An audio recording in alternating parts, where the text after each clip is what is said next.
የሚያዋጣው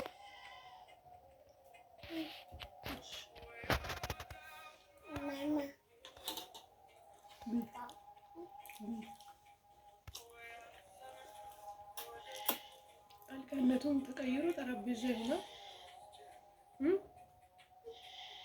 ተነስተሽ አባይም እንዴ ቁጭ ብለሽ ቢ ተነሽ ቁጭ በይና ቢ ቶሎ በይ ለመጨማለ ድድሽ በይና ቢ ከሳህኑ ላይ ቢ ቁጭ በይና ቢ ተነሽ የምን ደክሞታል እንቅልፍ አመጣ ከሳህኑ ላይ ቢ አማዬ ከሳህኑ ላይ ቁጭ በይና ቢ ቁጭ ብለሽ ቢ በዚህ ነው ልጅ ከዚህ ከሳህኑ ላይ ይሻልሻል። እሺ